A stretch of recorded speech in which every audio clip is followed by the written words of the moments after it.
Quiero seguir con ese tema del conociendo el Nuevo Testamento,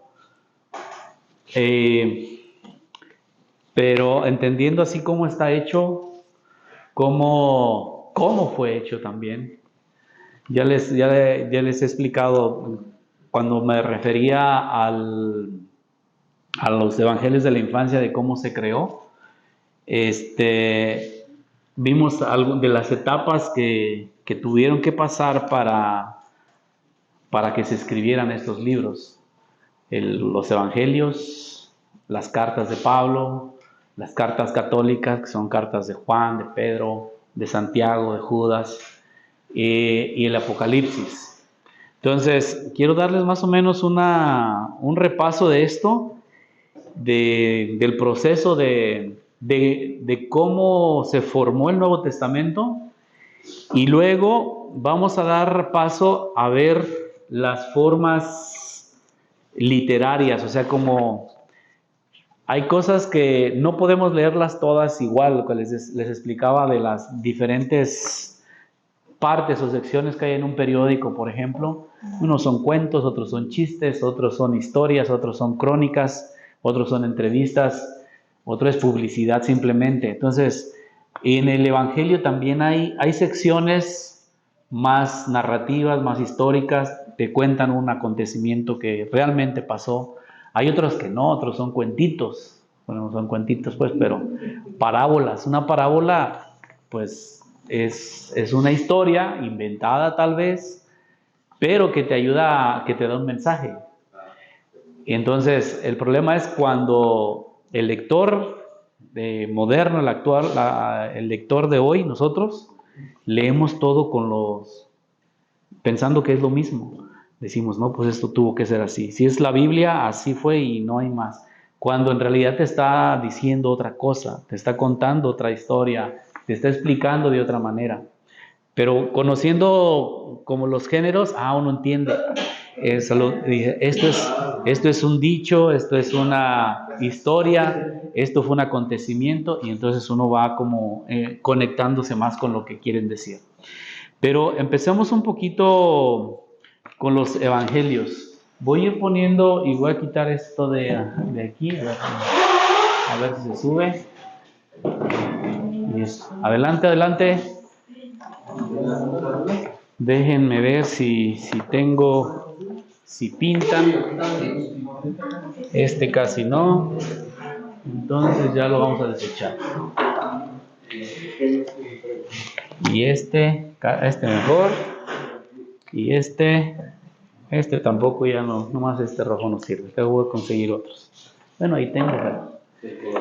Bueno, entonces quiero que veamos que el Nuevo Testamento, es esta parte de la Biblia. Miren, búsquenlo ahí para que abran la Biblia donde empieza el Nuevo Testamento. A ver si ya sabemos. Empieza con el Evangelio de Mateo.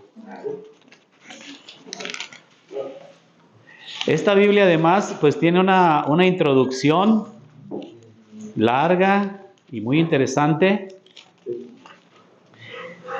Empieza aquí con este dibujo.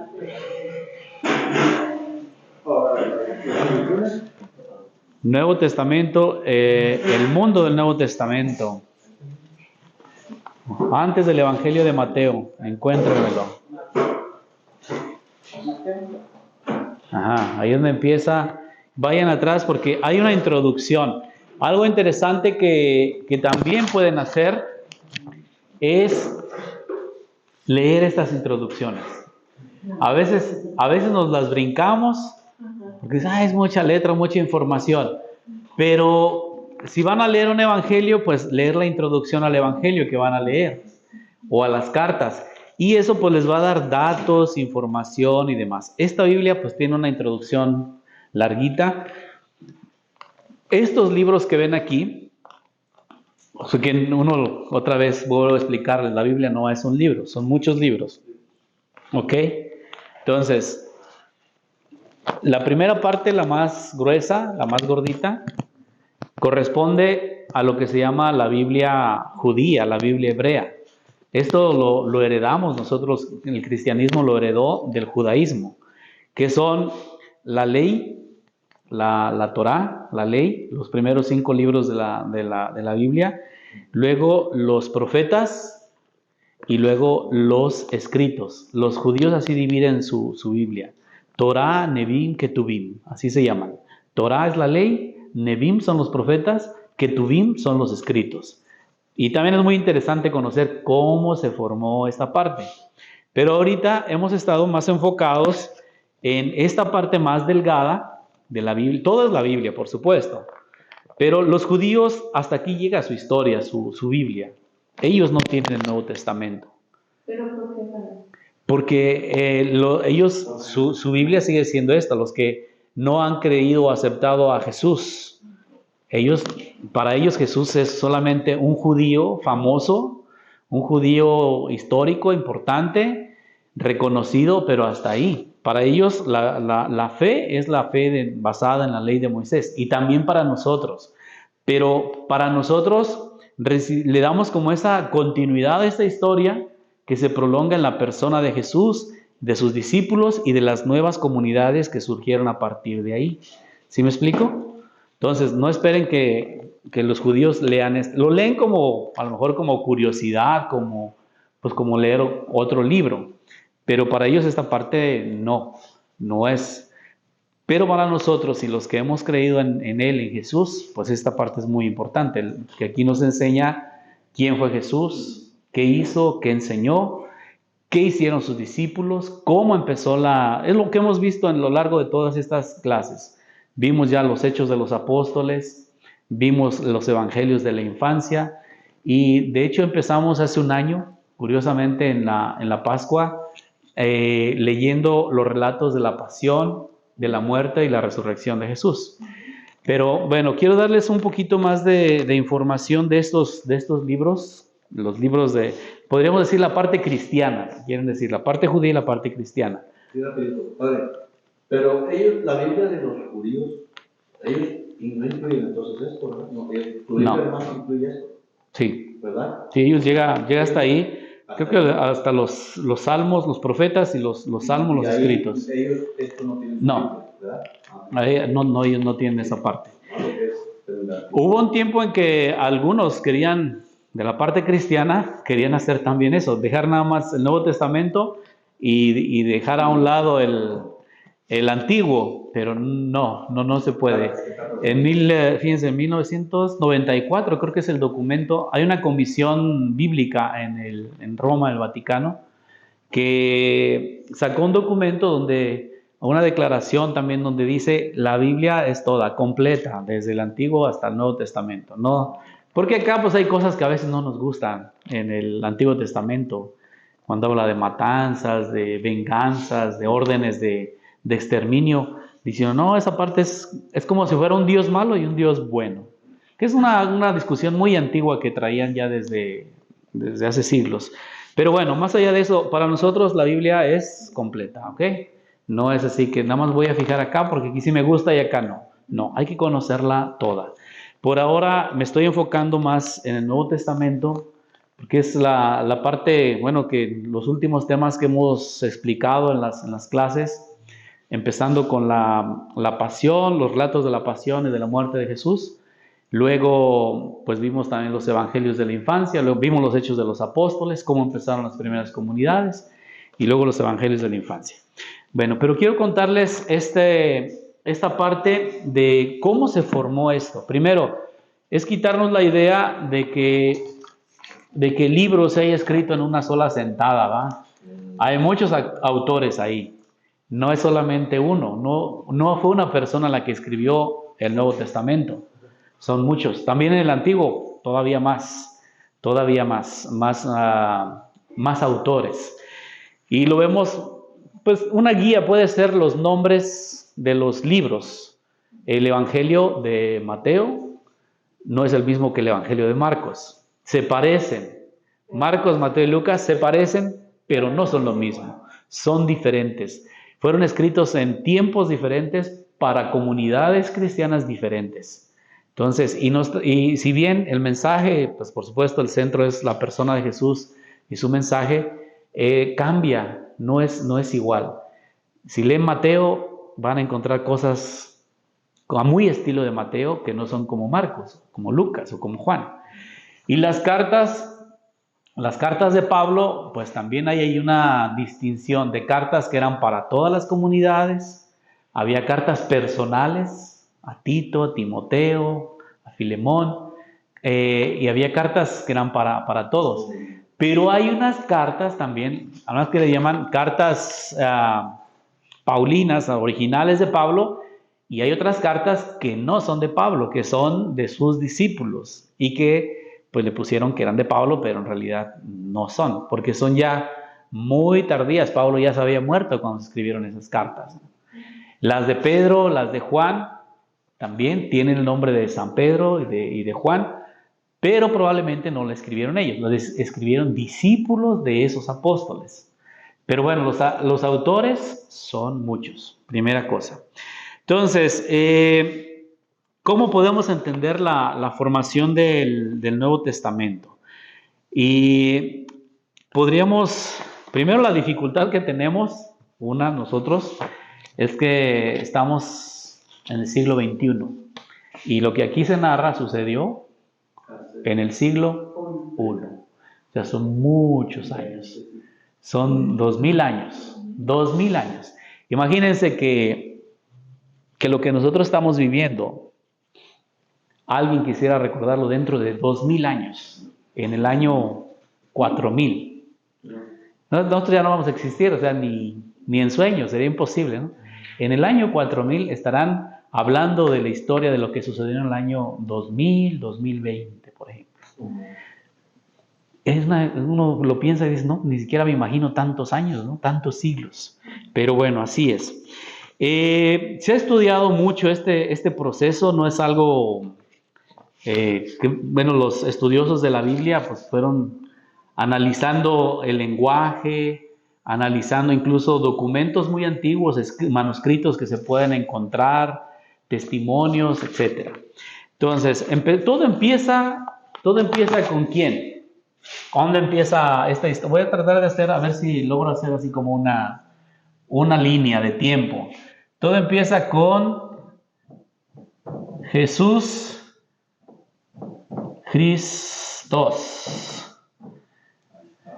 Jesús Christos, que ese es el nombre que se le ha dado. En hebreo es igual a Joshua, si quieren así escribirlo, Joshua ben Yosef, era un nombre muy común, significa Dios salva. Christos significa ungido. Y aquí ya empieza una distinción. Entre los estudiosos hablan de Jesús como el personaje histórico, o sea, que nos dice dónde vivió, dónde nació, qué hizo, qué pruebas hay, cómo podemos acercarnos a conocerlo a Él. Porque el Christos, el ungido, el Mesías, se le llama el Cristo de la fe.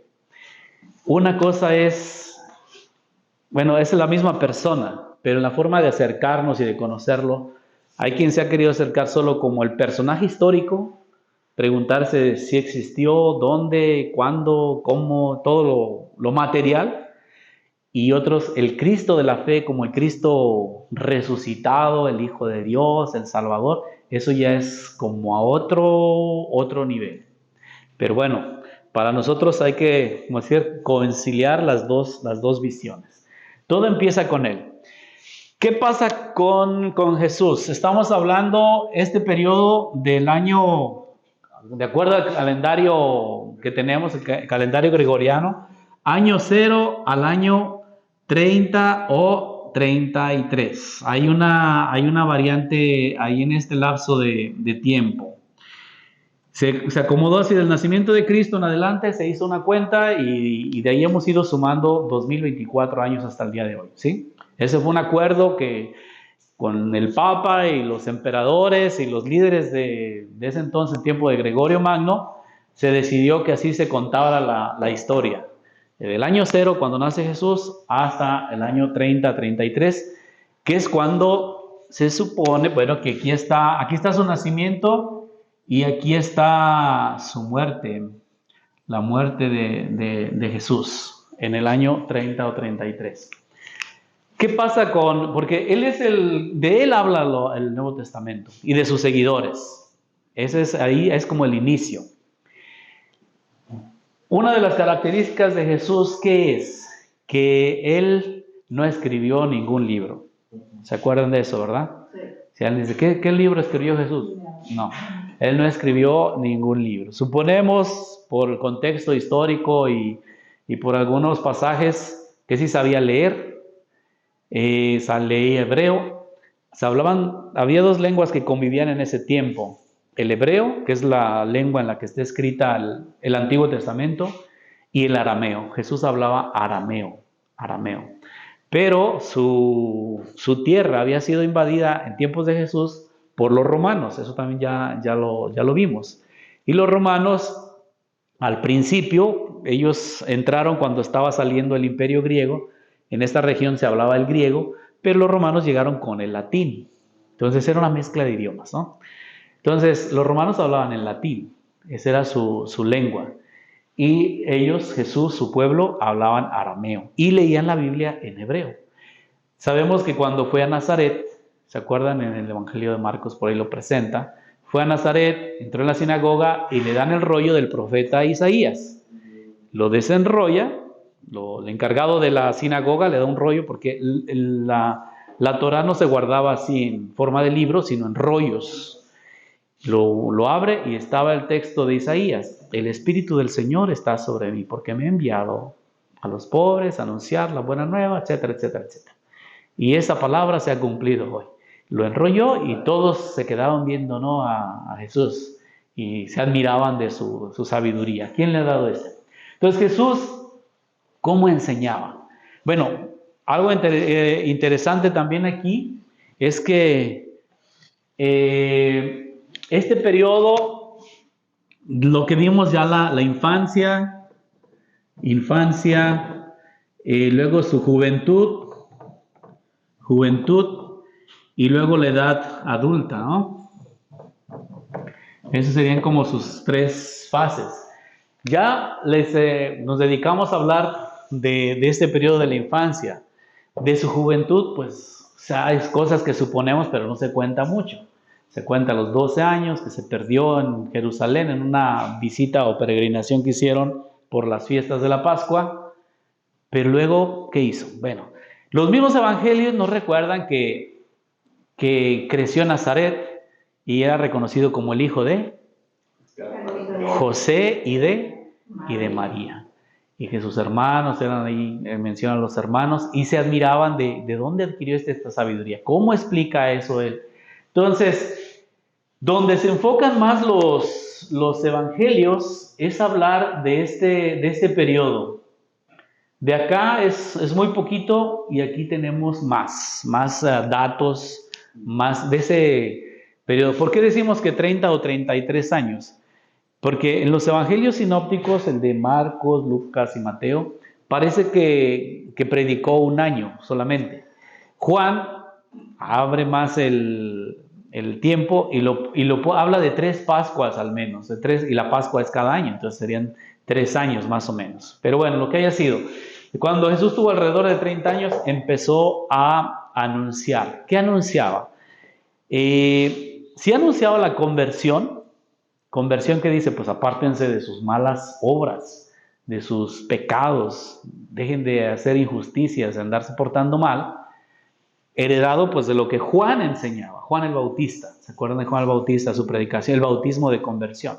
Jesús también lo toma, pero Jesús anuncia el reino de Dios, el reino, y ahí es donde viene también, algunos lo interpretan como, si el reino de Dios es como cuando en tiempo de los reyes, que los mismos reyes estaban sometidos a la autoridad de Dios, en tiempo de David, de Salomón, de Saúl, que tenían que reconocer la autoridad religiosa, la autoridad de Dios por encima de ellos mismos.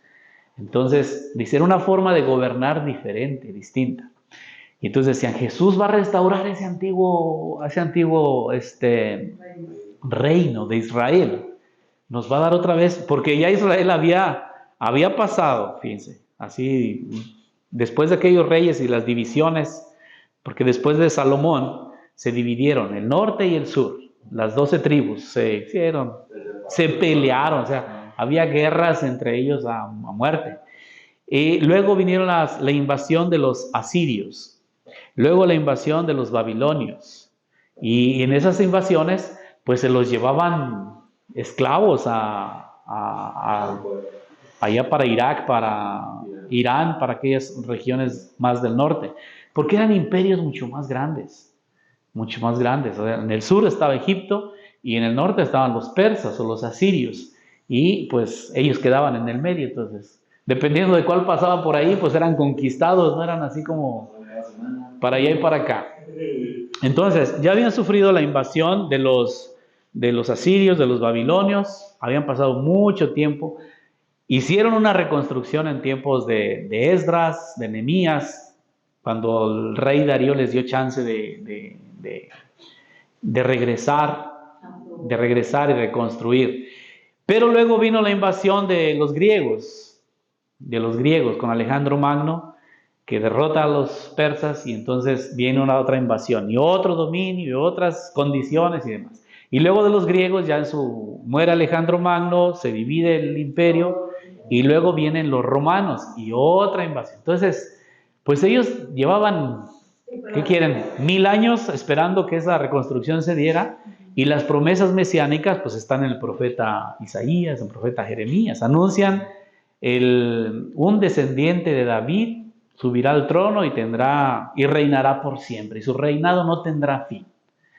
Y entonces varios despertaron esa esperanza, pero a veces eran movimientos así de rebeldía, de rebelión porque están los macabeos contra los griegos, y estaban los que se llamaban celotes, o algunos movimientos judíos con un líder en contra de los romanos, pero eran muy pequeños.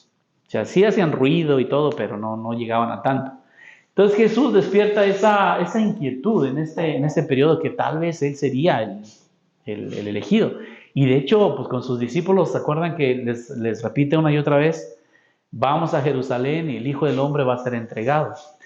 Pero los discípulos pensaban que no, que lo iban a coronar, que decían, cuando estemos a tu derecha, Santiago y Juan, cuando estés allá en tu reino, que uno esté a tu derecha y otro a tu izquierda.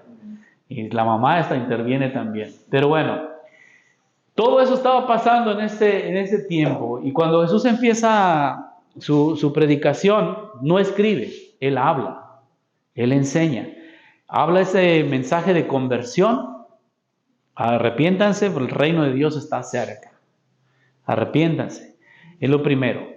Segundo, el reino de Dios. Y el reino de Dios también incluye, pero no es un reino material, es una visión más espiritual, como la presenta. Incluye también la parte que se llama del juicio. ¿Se acuerdan aquella parábola de las ovejas y los cabritos? Que serán en el último día, el Señor dividirá, así como el pastor separa las... ¿Cuándo te vimos, Señor? Que le dijo, vengan benditos de mi Padre, porque tuve hambre y me dieron de comer, tuve sed y me dieron de beber, estaba en todas las obras de caridad. Y ellos dirán, ¿cuándo te vimos? Cuando lo hicieron con el más pequeño y conmigo lo hicieron. Bueno, pásenle al reino de Dios, al paraíso. Y ustedes, apártense de mí, dice bien feo, dice, malditos, porque estuve hambriento y no hicieron nada. ¿Cuándo, Señor? Cuando no lo hicieron con el más pequeño, tampoco conmigo lo hicieron. Entonces, su mensaje movía a esa visión, esa forma de entender a Dios diferente. Pero su explicación era diferente. Había, por supuesto, muchos maestros en ese entonces, maestros de la ley, los fariseos, los escribas, los mismos saduceos, basados en la ley de Moisés, que son los primeros 5 libros, pues ellos explicaban cómo debía ser la conducta de las personas, de las comunidades, cumpliendo la ley de Moisés, en los diferentes ámbitos, en lo personal, en lo religioso, en lo social, en la educación, en todos los ambientes. Ellos explicaban y eran maestros, pero se dedicaban a eso. O sea, desde muy pequeños estudiaban el Pentateuco, los primeros 5 libros, y con maestros, con rabís, porque ahí se llamaban rabí, Los rabinos les enseñaban a las nuevas generaciones memorizando, explicando, entendiendo los textos. Tampoco era así como nada más mecánico, sino interpretando. ¿Qué pasa con Jesús? Que Jesús se sale un poco de ese modelo, porque él no estudió, o al menos no tenemos datos de que haya ido a estudiar a Jerusalén bajo la guía de un maestro. Como sabemos que Pablo y Gamaliel, por ejemplo, pues Pablo era alumno de Gamaliel y de otros grandes maestros o rabinos, pero Jesús no. Y despertaba esas preguntas. ¿De dónde aprendió este? ¿Cómo es que habla así tan bonito? Jesús tenía un estilo popular de hablar. Era buen orador, se ve. Cuando cuenta una parábola, una historia, dice un dicho, una frase, una sentencia que dice: trata a los demás como quieres que ellos te traten a ti. No hagas a los demás lo que no quieres que te hagan. Son principios de sabiduría que ya están en la Biblia, pero que los aplica de una manera diferente. Es una forma de interpretar la Biblia distinta. Es muy bonito el capítulo 8 de Juan. ¿Se acuerdan de la mujer adúltera? Se llama ese, de una mujer que encuentran pues con otro hombre que no era su esposo, y lo llevan a la plaza y dicen: Señor, la ley de Moisés nos dice que hay que matarla.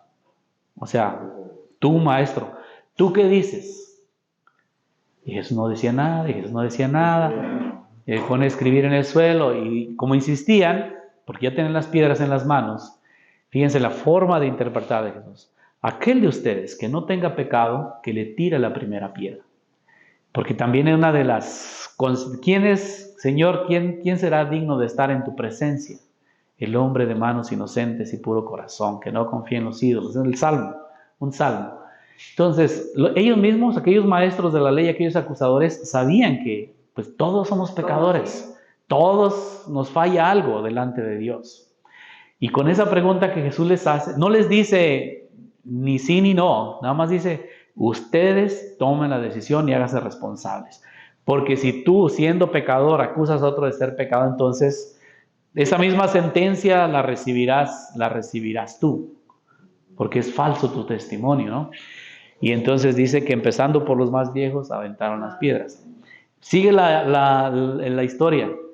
Cuando ya todos se fueron y se quedó solo Jesús con ella estaba avergonzada, arrepentida, no se atrevía ni a levantar la cabeza. Y Jesús le pregunta: mujer, ¿dónde están los que te acusaron? Ninguno, dice, ¿ninguno te ha acusado? No, Señor, ninguno. Dice: vete y no vuelvas a pecar. Es maravilloso. Ser como buen rabino, como maestro de la ley, pues la ley decía, pero esa forma de interpretar, no desde la ley, sino desde la humanidad, desde la misericordia, desde el perdón, pues cambiaba muchísimo. Entonces Jesús llama muchísimo la atención con esto. Se acercaba a los intocables. ¿Quiénes eran los intocables? No era el grupo norteño, ¿eh? No se me vayan con los intocables No. Luego pensaron, los que cantan. No, los intocables, ¿quiénes eran? Pues los enfermos, especialmente los leprosos, enfermos de enfermedades físicas y enfermedades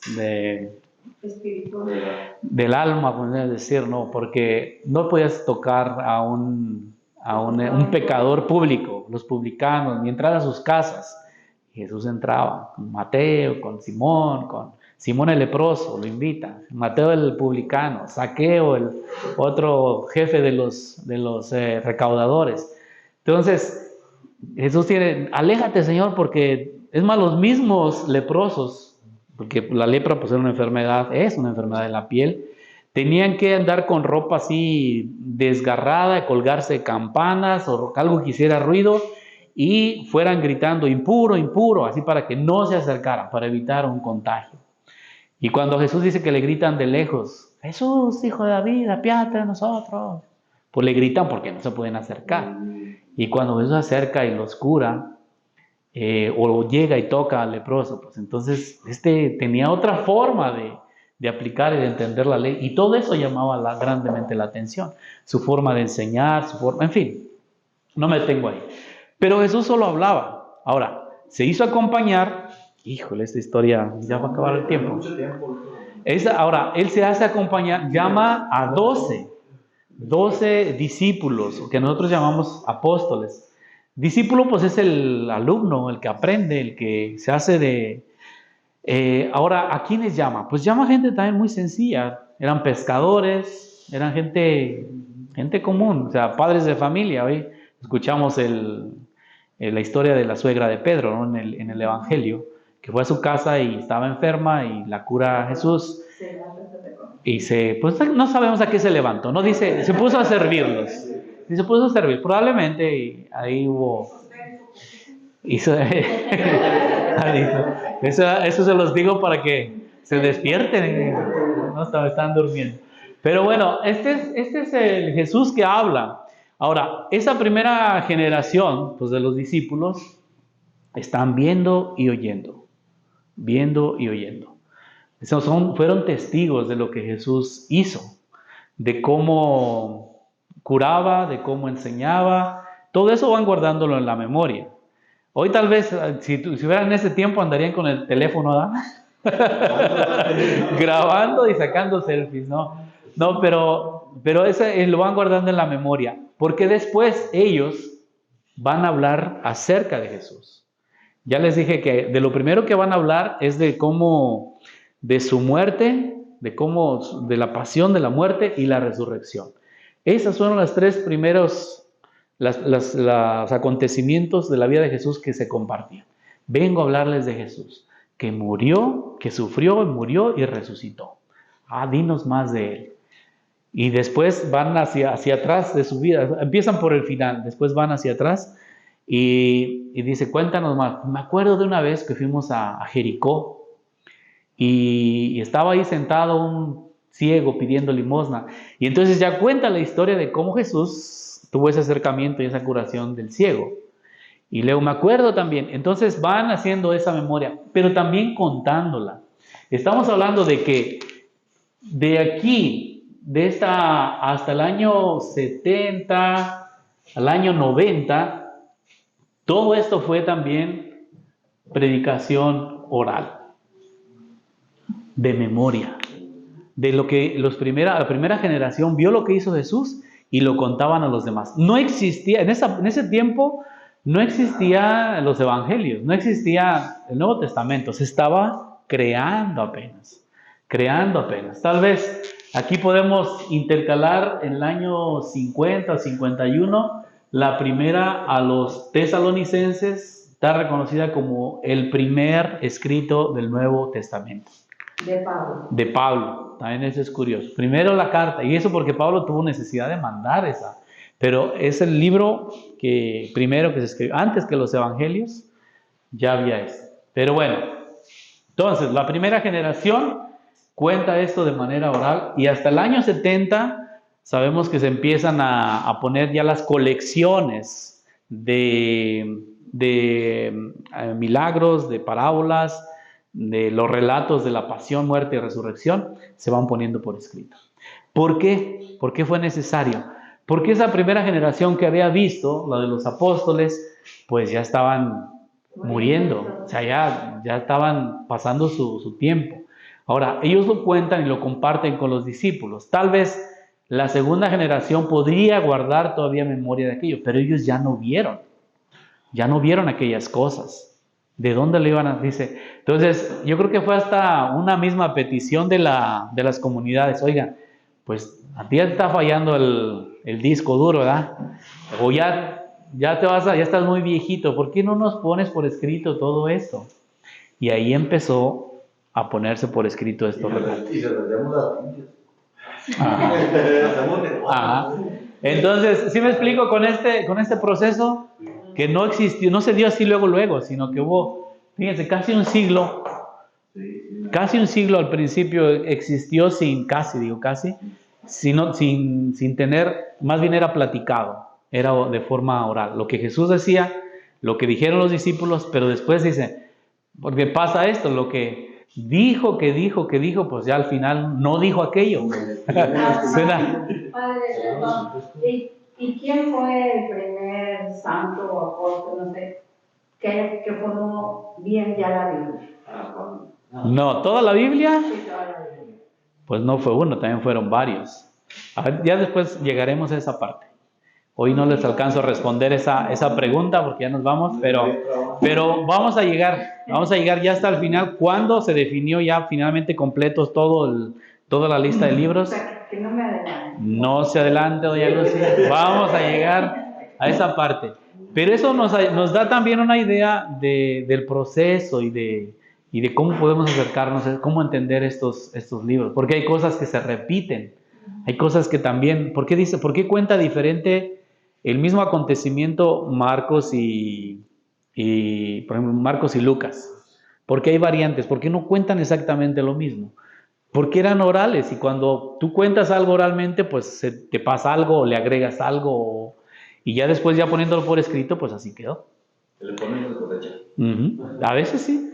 Y a veces es curioso que muchos años después hay unas que se llaman interpolaciones, como frases que se pusieron ahí después, para explicar, Lo más duro es cuando se intenta justificar o hacer algo que realmente no lo hubiera dicho Jesús, pero sus discípulos dicen, vamos a ponerlo como si Él lo hubiera dicho. Pero por eso, pues la parte de estudio, de analizar los escritos, pues nos lleva a hacer, como a indagar cuáles son las partes más originales, las partes más antiguas, y hay criterios pues también y métodos para acercarse a eso. Pero yo se lo estoy platicando así más suaves. ¿Vamos bien? Bueno, entonces voy a continuar con ese proceso de las etapas, y ya luego vamos a pasar a ver pues las diferentes secciones, segmentos o géneros que tiene el Nuevo Testamento. ¿Me expliqué? Sí. Muchas gracias.